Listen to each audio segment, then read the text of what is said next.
we have to imagine that this coffin will be ushered into the church by the members of the Mother's Union, perhaps, and other favorite ladies of Uncle Boy.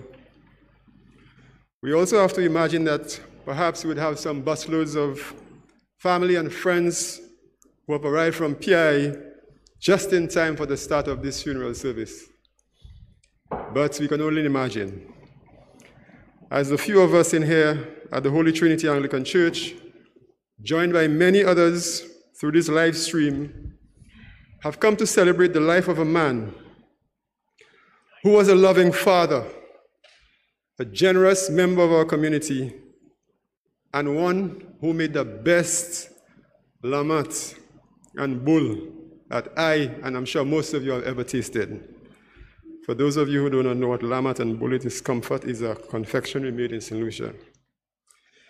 Hilary St. John Paul Elias Inaring, or the Comfort Man, was born on February 2nd, 1935, in the small community of Pi, which is located on a ridge between two agricultural estates of Safi and Balambush.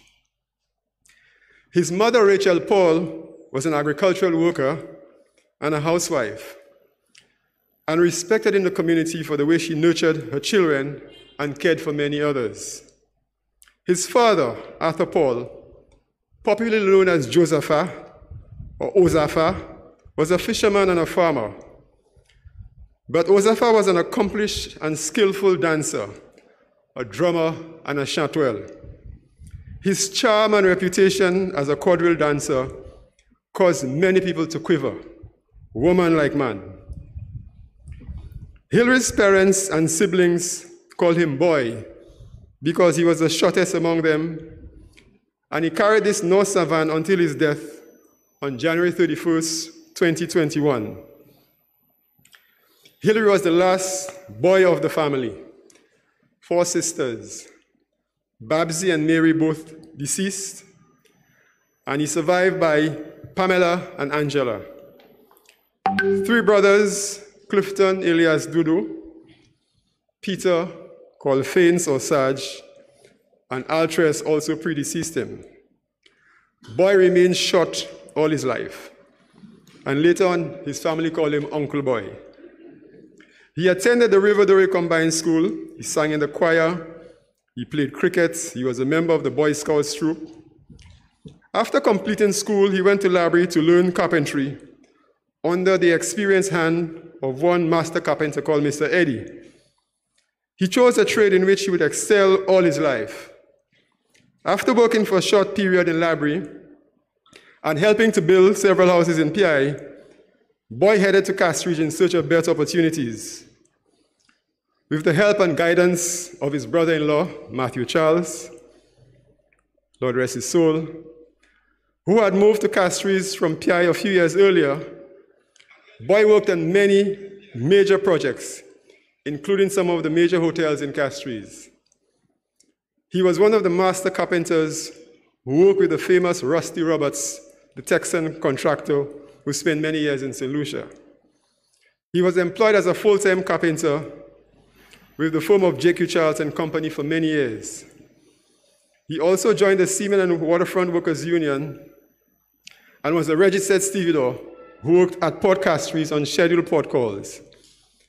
Apart from a brief sojourn in St. Croix in 1992, Hill remained grounded at home with his immediate family and extended friends. As soon as he settled in Castries, he was joined by his sweetheart, Adela, and they started a family. But this was not as simple as it seemed. Having properly brought up by his parents, he wrote Adela's grandfather a letter. The grandfather would then instruct Adela's mother to bless the relationship. But little did the grandfather know that the mother had already chosen Boy for her daughter. This Saga boy, forget his height, who was from a respectable family and already building his house in PI. On his return to PI on weekends from Castries, Boy became the envy of many. A quiet, dapper young man riding his bike throughout the community, dishing out gifts and always reconnecting with the older folk. He was really the darling boy of the community of PI. Hilary and Adelia had 4 children. Simeon, better known as Boys, Bernadette, called Birch, Scope, whose real name is Elias Paul, and Tekla. Uncle Boy was a real family man. He fathered his children with the same love and discipline of his parents. Any of the 4 children would recall coming home from school with a pencil or exercise book which did not belong to them or which he did not provide. And of course, he would ensure that they brought it back to the person who owned it. Their friends dare not call him from the roadside to come out to play unless they came into the yard. According to him, if you are a friend, then come to the house. Throughout his life, Boy always remained youthful in mind, body, and spirit.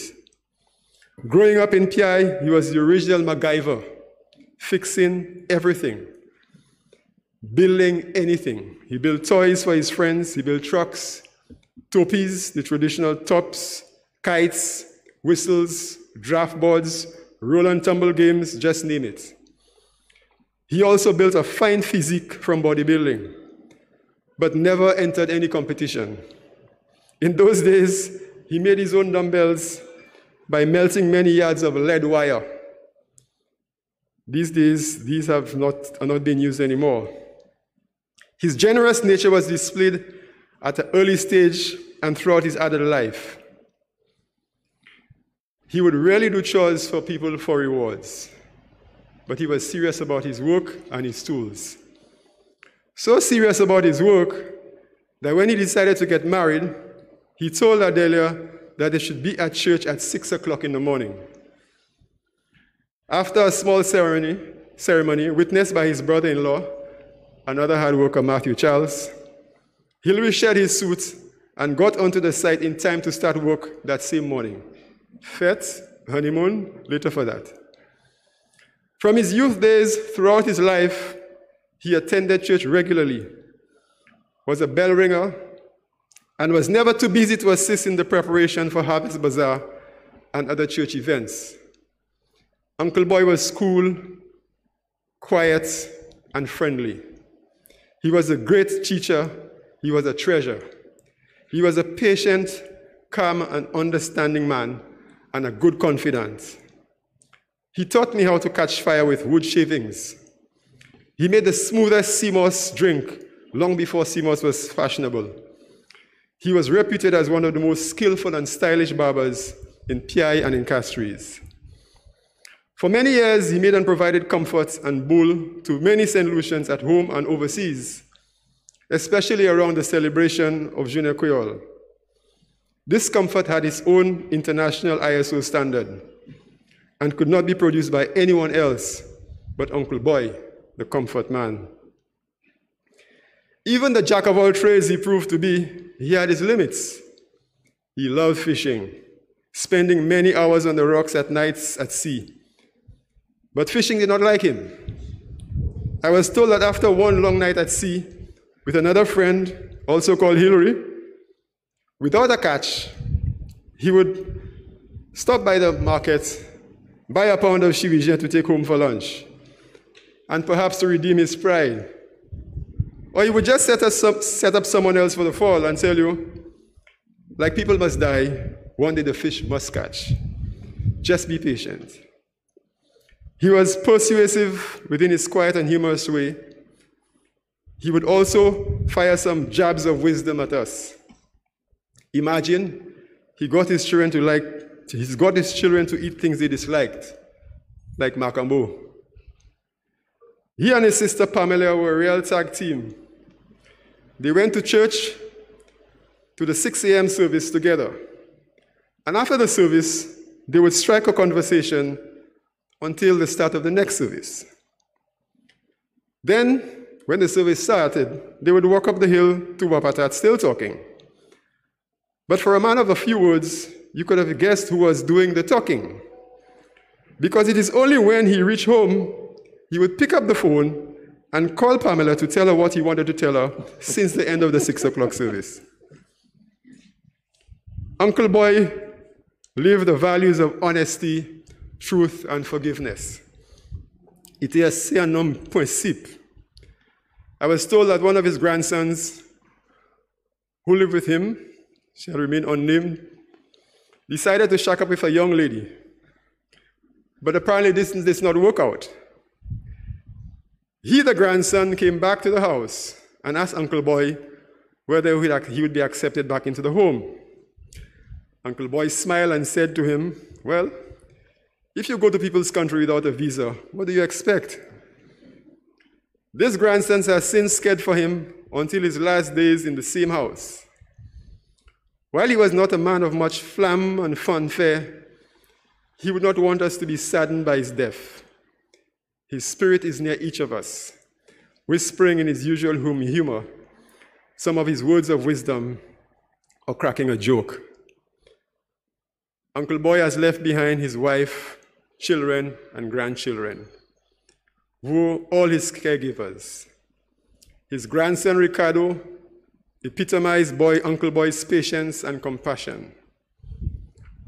Also left to live his values are his surviving siblings, Angela and Pamela, and to Pamela, whom he has developed a special bond, the ladies of the Anglican Church in Castries, the neighbors and relatives in PI and Bois-Patat, the vendors by the market, stevedores, and many friends here and overseas, as we would say, too numerous to mention.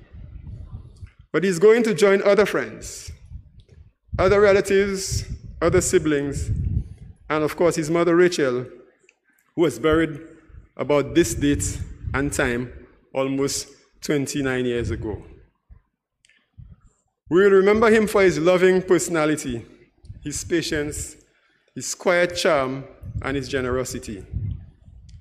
He would probably want us to walk away with the message.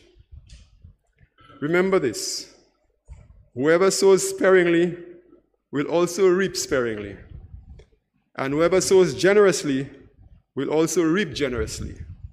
Each of you should give what you have decided in your heart to give, not reluctantly or under compulsion, for God loves a cheerful giver. Corinthians chapter 9, verses 6 to 9. Rest in peace, Uncle Boy.